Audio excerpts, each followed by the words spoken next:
Well, welcome to Theology on Tap. My name is Michael McLean, and I work in St. Thomas More Campus Ministry. I'm so happy that you're here with us this evening. Tonight we have a special guest from, actually, he's the executive lead for Mission Ethics and Spirituality he'll tell you all about it, but his name, please welcome Francis Maza. Thank you, Michael. So I work for Emmanuel Care, which is the sponsor organization. So we're the sponsor in honor of all the Catholic facilities, well, most of all of them in Saskatchewan. So facilities like St. Paul's Hospital, St. Anne's, Samaritan Place, Trinity Manor, St. Angela Merici here in the city. Just to name a few. Right, yeah. Wow. Okay, so Francis, you're the third guest on our Theology on Tap series this year, and you're the first person who actually is going to have a drink. So cheers! Cheers to you. Cheers. Usually we have a guest speaker come into the pub, and we have a drink, and we haven't really been doing the drinking, but I'm sure that creative people have figured out a drinking game to say, like, every time Michael laughs at one of his own jokes, have a sip. Or something like this. I don't know. We'll see what the creative people are saying. Anyways, our theme this year for Theology on Tap is exploring vocations. And so we wanted to hear a little bit about your story. And I was wondering if you could start us off by letting us know a little bit about your story and how you ended up here in Saskatoon. Well, thank you. Really, this is an awesome opportunity to just join you and have a drink together. We've been meaning to do this for a while, so we can do two things at once. So the last 13 years now, I've been working for Emmanuel Care. But my story begins a little bit before that, coming to Saskatoon. As you can tell, I'm Latino, or at least, my brown color gives me away. And I grew up in a very scenic city in El Salvador called Sonate, which is surrounded by volcanoes and a lot of beautiful vegetation with only, 10 minutes from the ocean. So that's the best part for me when I go back. If I ever get a chance to go, I do. And I came to Canada when I was 18 years old. And it was during the time of the Civil War. And my parents had applied to come to Canada. They knew someone who lived in Toronto, and they said, "Oh, Canada is the place to go. So you got to apply to go there." So they did. And 2 years later, we finally got a telegram, believe it or not, confirming that, yes, this is the day that you're going to Canada. So a month before that, we packed everything we could pack, and everybody was allowed one suitcase.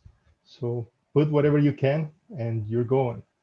And we arrived in Toronto on a beautiful winter night of January 19th, 1990, with our final destination in Canada being Lloydminster in Alberta, and the Alberta side. We moved to the Saskatchewan a year later, but that was the first place where we kind of, took our first sleep. And it was I was thinking about this. It was an odd experience. I mean, I was happy to have a new opportunity, but I was sad at the same time to saying goodbye to all my family, my friends. I was 18 years old, so I had a life plan ahead of me. And here I am now, trying to start all over again. And feeling a bit guilty because I wanted to be excited, but at the same time thinking, oh man, what have we done? So that's, and so when it was time a year later after we arrived in Canada, we moved across the street to the Saskatchewan side and bought a house. So when it was time to come to university, you went to the good side. That's right. I saw that and moved forward. Now, when it was time to come to university, I applied to the West, and I moved to Saskatoon and never left. So we're lucky. We're lucky to have you. Okay, and then what did you end up studying? So when I came to Saskatoon, all my life I wanted to be in some form of medical field. Of course, now I'm trying to compete. I didn't speak English, so trying to compete, getting into medicine, couldn't do it. But I got into medical microbiology And I graduated with my undergrad in medical microbiology. Later on, went to study, started my classes at Newman in my master's program, and then actually graduated in the master's program from the Lutheran College or Seminary in Saskatoon. And then lately, the last degree was my doctorate work that I got from University of Toronto at St. Michael's in Toronto. Wow. Okay. So you've got the science and religion. Yes, and it's been a good mix. And that's why when you asked me about this topic of vocation, I thought, actually, that may be fun to talk about. Okay. Mhm. Okay. Well, that's the next question. We're talking about call and how God calls us, and our response to God's call. So, how would you describe your vocation, and how would you describe God's call to you? Well, that's a big question, and I've been thinking about it because I thought he's going to ask this. So it's a long answer to it, but I'm going to be very to try to summarize. I think when I look at my own book and looking back, has been profoundly shaped, I believe, and strengthened by really my personal experience in in the within my family and the people that are around me, my community and my society, and very key people who have come into my life at different times through my journey that have made a significant impact in how I move in my own vocation. When I was very, since I can remember, I wanted to be in ministry. I wanted to do something to do with comfort, healing, helping others.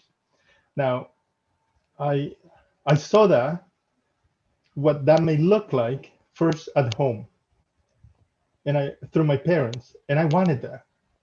So I wasn't thinking any priesthood like that. That was not what I had in mind. You see, my parents were really involved in the church. And that, I mean, being Latino, tradition is very important. So everything that goes with the smells and the bells, our Catholic tradition, we were all in. And my parents also got involved with all sorts of movements within the church. So they have the base Christian communities, the renewal charismatic, the marriage encounters, name it, they got in there. And so I was the oldest one. So I got pulled into a lot of what they were doing just by, hanging around with them. And so I was teaching catechism. I was teaching catechism next thing I know.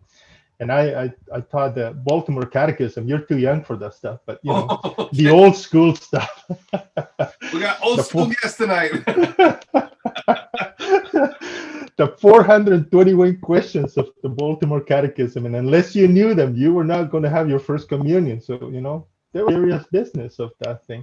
But wait a second. How can we believe you? Wait a minute. What is a sacrament? Oh, a sacrament. That's an easy one. Give me a tough one. Give me a tough one.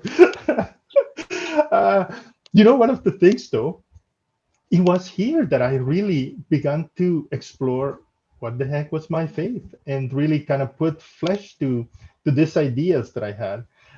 But I was still a teenager and grown up through El Salvador, which was a fun place and also a tough place to be.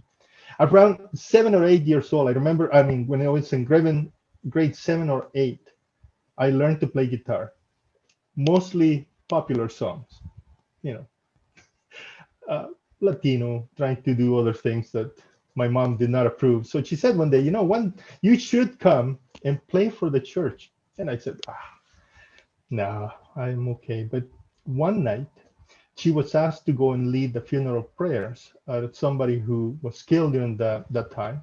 And she said, you really would help if you would come. Then play a few songs. And I said, okay. So I did. And that really changed my life. I got a first taste. What would it like to help somebody else in a time of crisis and at times of their own suffering, and that I could bring some help. And I liked it. I thought this could be it.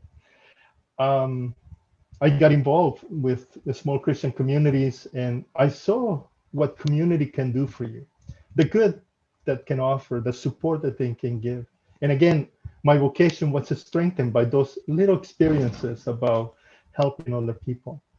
Um, as I said, I was always attracted to healthcare, which was an interesting, because ministry, typically people think about religious life and things like that. I wasn't thinking that. I was thinking about being a doctor. We used to live across the street from the public hospital, and people would line up early in the morning before the sun would come out outside the building to try to and hope to see a doctor that day. The sick would line up, hoping that maybe somebody would help. Um, Myself and my family, we line up a few times with the same hope that maybe we can somebody. So I always was attracted to that, and that never left me. That passion, the desire to be in healthcare, to do something in ministry, stay with me.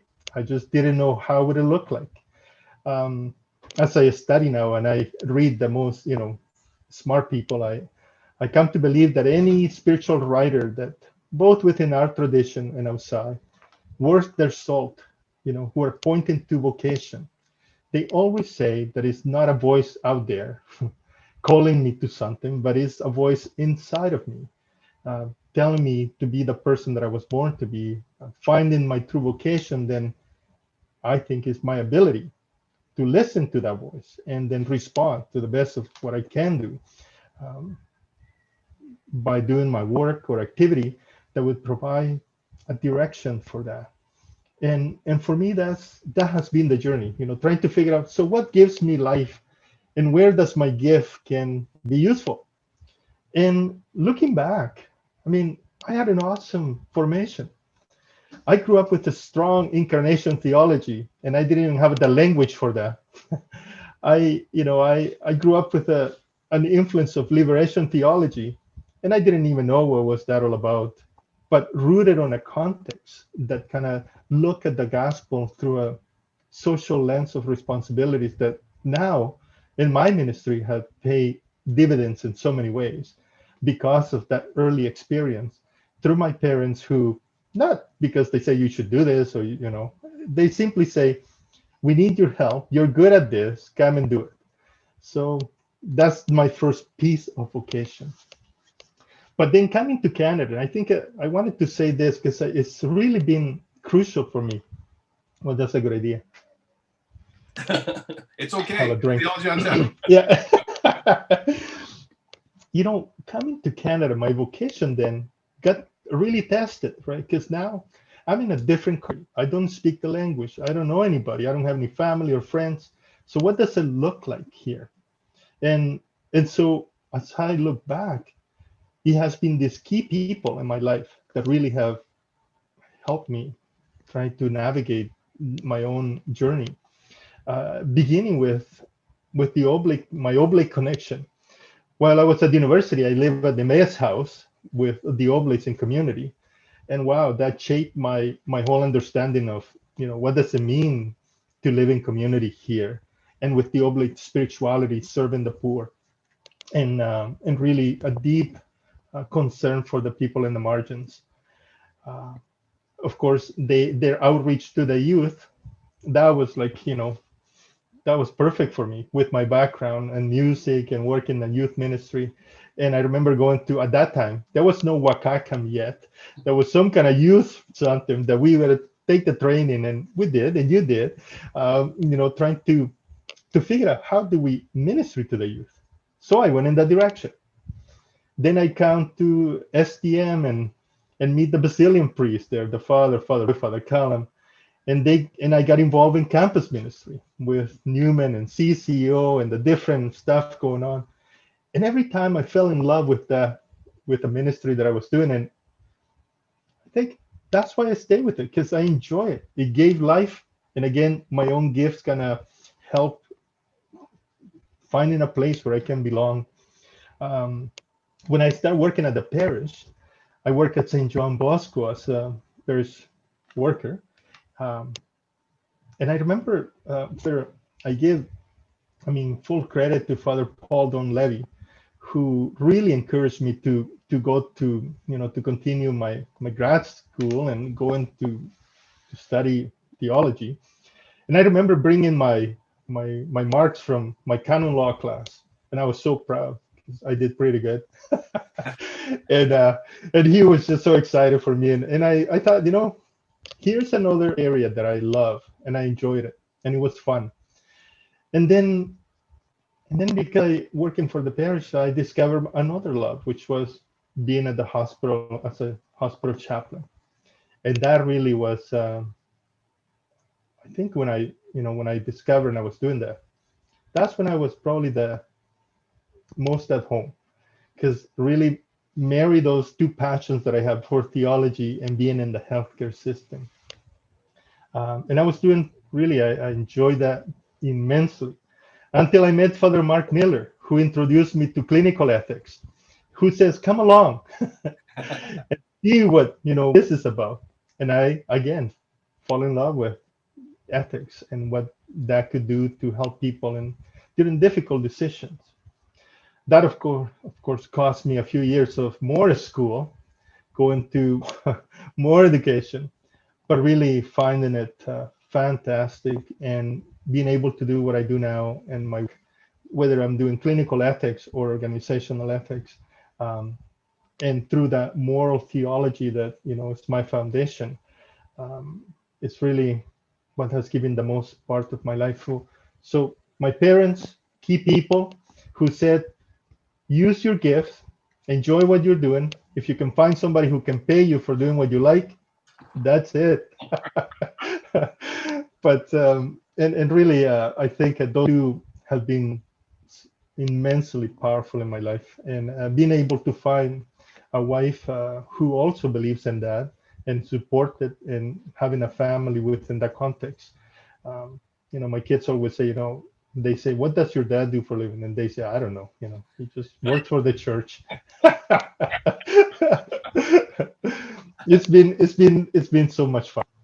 I don't know. That's a long way to say, I mean, my vocation, this call, yes, but it's been discovered and rediscovered. And I wonder, where's the next door that may open and say, check this one out.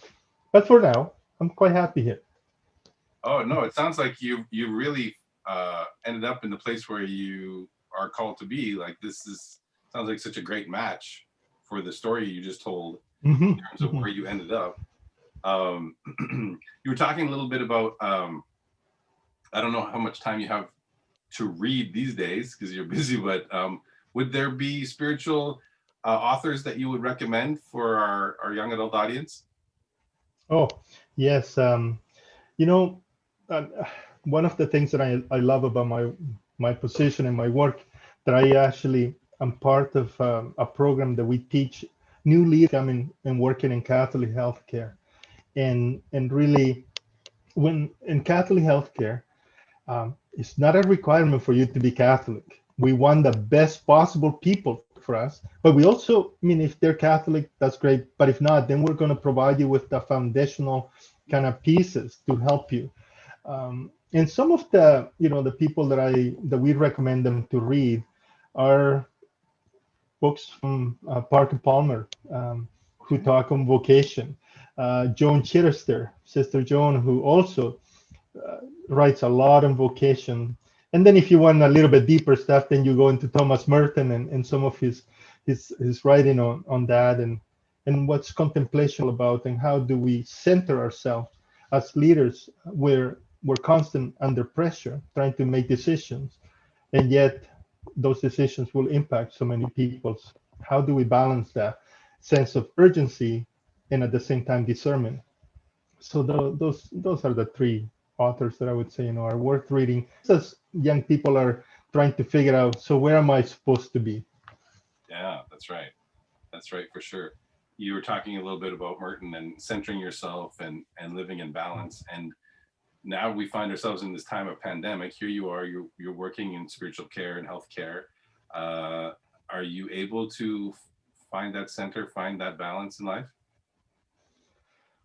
I would like to say yes, but most of the time it's a struggle. Feels like I would say like I'm in a roller coaster. Sometimes you're just trying to stay alive, hanging for dear life, with everything coming at you.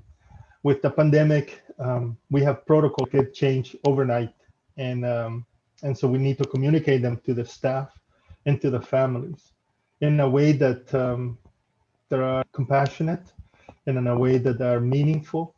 And sometimes we're just going one thing to the next, from meeting back to meeting, and so trying to stay rooted is tough. At the same time, though, when we're able to slow down a bit, um, for me, and I try to share that as many with my leaders as much as I can. It's the time to in the morning for me when things are quiet. Everybody's still sleeping. The dog is not barking. I can just have my quiet time and my meditation and my own reflection about what's going on. Um, Without that, I think it's easy for me to go through the vortex of depression and just everything is going down to the pits. Um, and and that's the last thing we need, because we need to keep focused and we need to keep not just positive but optimistic about and hopeful about what we can do and what We live in hope. We live in hope. Cheers. we drink. No. So tell me. No, and I think Oh, no, go ahead. no, I think that keeps me centered, and I think the pandemic, I mean, as bad as it is, and using Zoom and all that stuff, and has also given me the opportunity to see friends and family that I don't often see because I'm working all the time. But now we can Zoom, we can do FaceTime, we can, and everybody's getting good at it, so we can Zoom from anywhere and whatever time we can get. So that also helps kind of for me remaining kind of center. Without getting overly serious about. I mean, it's a serious situation, but it can be too much sometimes. Well, I have to say, because we're so close to the new year. I thought we could do a countdown Mhm. to the new year, and so we're gonna like get ready to ring in 2021. It's hopefully a little bit better year than 2020. Got to be better than I 2020. don't think we have any AV crew to put numbers up on the screen, but maybe I could ask somebody. But okay, I got the countdown on the screen, and so we're gonna start at 10 seconds to the new year. Okay, ready? Hey, I'm ready. I Here have we my go. drink ready. 9, 8, Eight, 7, seven, 6. Okay. 2, 1. Happy New Year. Happy New Year! Cheers to the new year. Happy New Year's. That's actually that's the same. Mhm. Oh my God, I don't know how to stop it. That's the same. Holy mackerel! That's the same. It's going to be a good year. It's going to be a good year. It keeps ringing. So there. It's a harp. It's just like heaven. It's like get out the wine. They get on the high. I always have that at the end of the centering prayer. Oh. So I have the prayer bell, but I also have the harp, and it's kind of Mhm. it tells you something good's happening. Well, no, that's good. Well, I really want to thank you for this chance, though, to do this talk. And I mean, I don't know who listens to this, but I Many hope that. people from the diocese. Oh, okay, good. If you said something you don't want, I would have to go back and edit it. No, I really appreciate the opportunity to talk about, my own vocation, but I think it's been the time that we're in right now, as people working in the church, lay ministers like you and me.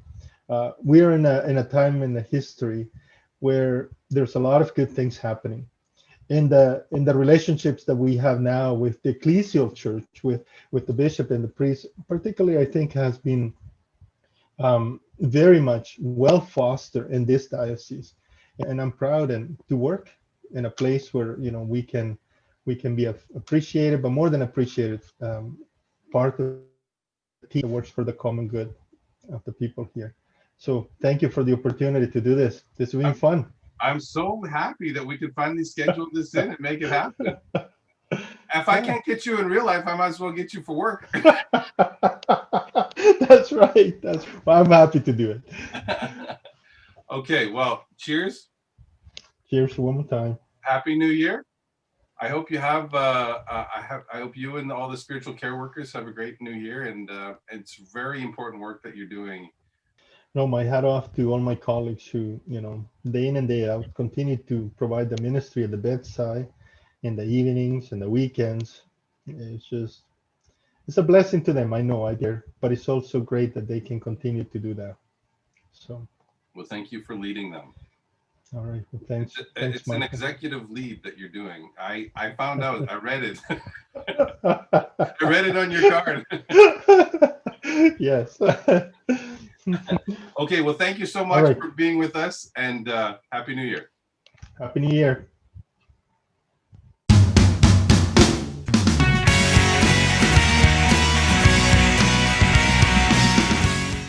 Okay, so these, you know what? In the other sessions of Theology on Tap, I didn't get to this part, but did you ever watch the Actors Studio? No. There was this guy. He was I think he's passed now, but he was James. I can't remember his last name, but he was a very particular host. He had a beard and glasses, and he trying to draw out of and they always ask these two questions at the end of Inside the Actors Studio, and one of them was, "What's your favorite curse word?" And I would always laugh because I watched the show on PBS, and they'd always bleep out that you never found out what it was. Well, I don't know if I have one favorite one. I have a good lexicon of colorful language that I implement both in English and in Spanish. When I need to. And multiple language if necessary. That's good to know. It's good. Yeah, to let off the steam. Okay, and then the other question that we were stealing from the actors inside the actor studio was, what would you want God to say to you when you get to heaven? Huh. It's a good question. Well, honestly, I would be happy and quite happy. He says, "It is good to see you here." If he can say that, or I'm glad you made it. And of course, because I like wine, I think if he say, and we have a sample of the wine that Jesus made in Cana, it's been aging properly for a few decades, centuries, ready for you. I think that would be awesome. And I'm kind of wondering, we in WCACM, the Western Canadian Association of Catholic Youth Ministers, we learned about ministry and training the trainers, and now you're supporting your leaders, and just wondering who's supporting you in this time of pandemic, and not just in the time of pandemic, but in your ministry in general. Well, that formation, which I look back with great appreciation, has continued to serve me well over the years, because it's always the question, so who sustains us?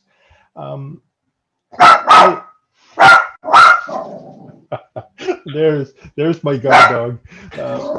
What did you ask for Christmas?